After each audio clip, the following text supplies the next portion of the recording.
say that it feels right. Lost in overtime against the Patriots in a really tough AFC championship game, despite the second-year quarterback having 3 touchdown passes in the second half. We caught up with the likely NFL MVP earlier today. We'll talk about a quick turnaround. I don't think there's anyone here who had a quicker turnaround than Chiefs quarterback Patrick Mahomes. You know, you have a tough loss at home in Kansas City, on the line, a chance to play again.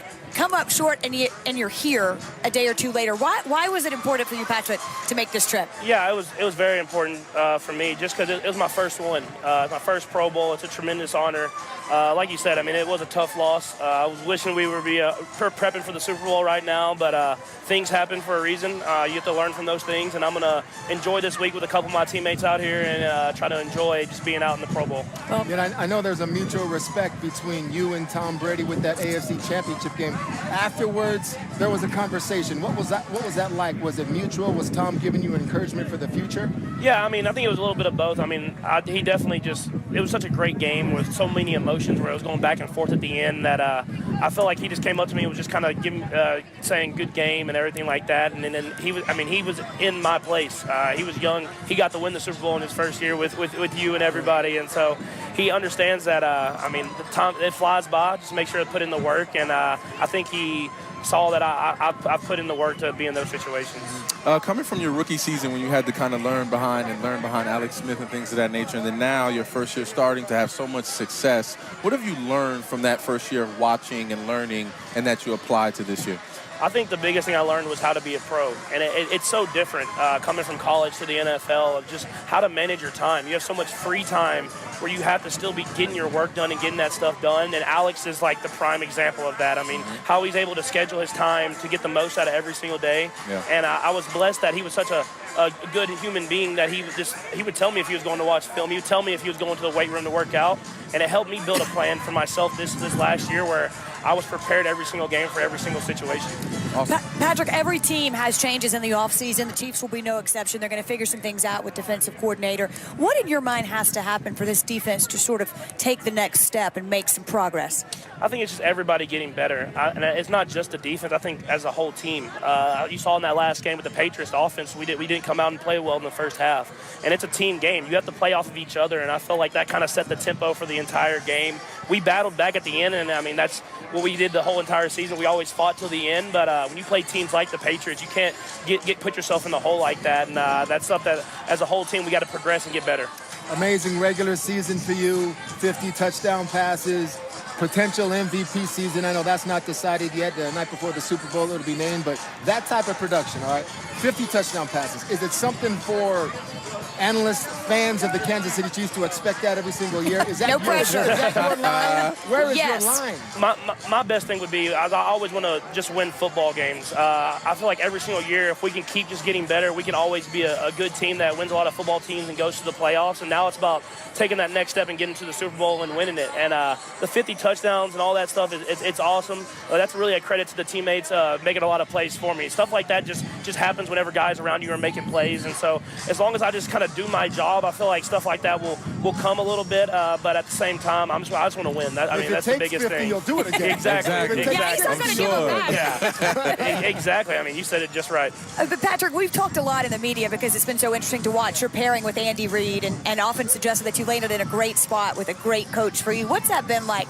to work with him? I mean, it's been amazing. It truly has. I mean, when the Chiefs drafted me, I was as happy as could be. I knew I was going to be under Coach Reid and Coach Bieniemy and all these coaches that we have here. They really challenge me every single day. They don't let me be satisfied with just going out there and throwing maybe 3 touchdowns one week. They want to make sure that next week that I prepare myself in order to not make the little mistakes that I made the week before. And I think that just the way they challenge me every single day has helped me become the quarterback that I became this last year. All right, Pat, I want to talk off-season. We were talking a little bit off camera how you like to pump some iron in the off-season and things like that. But what else are you doing to stay ready? Where will you be? What's your regimen in the off-season? Talk to us about that a little bit. Yeah, I'll be in Kansas City for a little bit longer, and then I'll get out to Texas. I train with a guy that I've trained with since I was in 4th grade named Bobby Stroop at APEC, and so That's in Fort Worth, and so, I mean, that's the stuff where I've trained out there, and I'll be back there, and then I'll be a little bit back at home in East Texas, and so I'm just excited to get back home and see the family. Patrick, a lot of us have also been talking about the way that game ended. That's what happens when it's in overtime with so much on the line.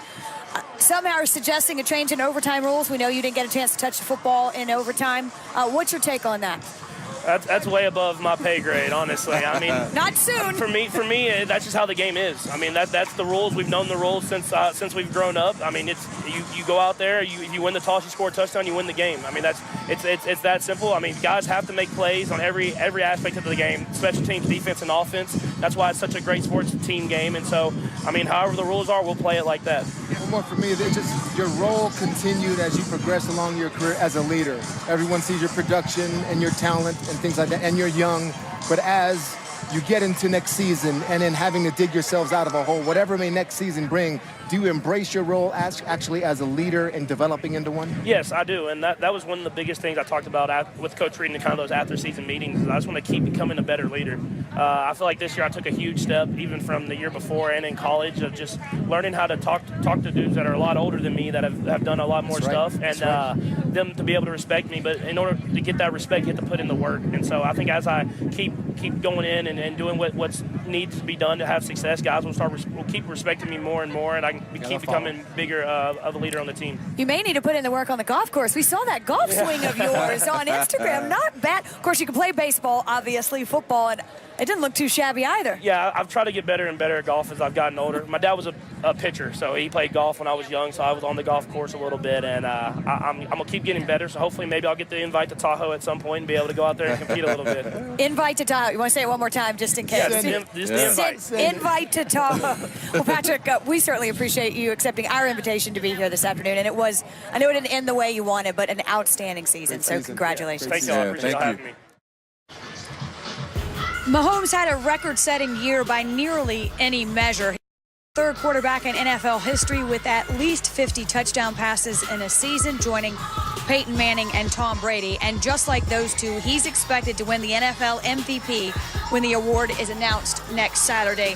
I'm not sure there are enough accolades or enough things you can say to describe the season he had, guys. And you have to believe, as these folks certainly do who are here, that the future is very bright for the Kansas City Chiefs. Yeah, and the one thing he wanted most for this season he won't get, and that's the championship. And you can tell championships are what this young man's all about. It's what he wants. It's what he wants to attain.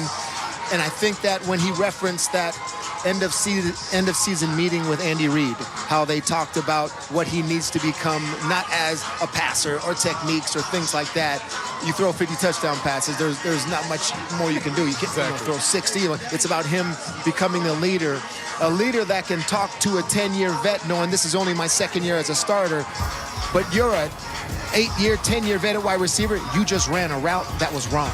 And to be able to go up to that and sort of accept and force accountability among your teammates, I think that's what Andy Reid wants him to become.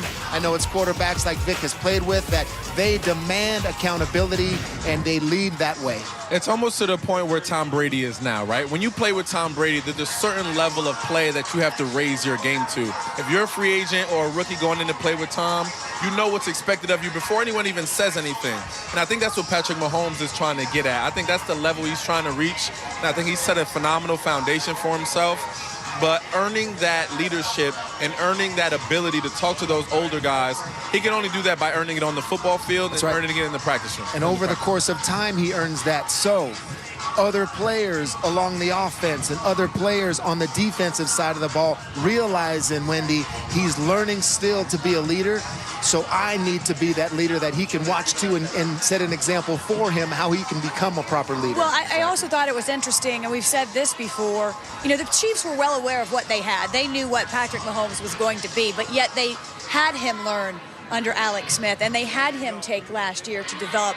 And I got to tell you, and you heard what he said about what Alex Smith did and working with Andy Reid, I think it was the right call. I mean, clearly the results say they did the right thing. The results say that, yes, and I think the humility he shows in saying how this is a quarterback that, of course, probably wants to play, wants to use that talented golden arm he has, but deferring to Alex Smith, talking about becoming pro. It shows a lot of humility. And it shows a ton about his character. Just being here after a tough loss like that and representing not only the Kansas City Chiefs, but himself is a huge testament to the type of guy he is. And I think being here in this setting, because you're here with a bunch of all-pros and a bunch of Pro Bowlers and seeing how... You can learn things from them, too. Yes, and how he settles in and sees how, all right, this is how Luck does it. This is how Watson does it. How are they making relationships with other players? Are they the big man still here? And can I be that guy, too? This is a learning experience for him. Well, good for him. You got to tip your cap, not only for the season he had, but after taking that, taking that loss on Sunday in overtime the way they did and then getting on a plane to come down here just 48 hours later. Good for him. Absolutely. And good for the Kansas City Chiefs. They are in very good hands. We talked about Andy Reid. He's among those coaches, perhaps Coach of the Year. He had his team an overtime loss away from a Super Bowl, opportunity to play for a Super Bowl. So we will talk about our Coach of the Year candidates coming up. It's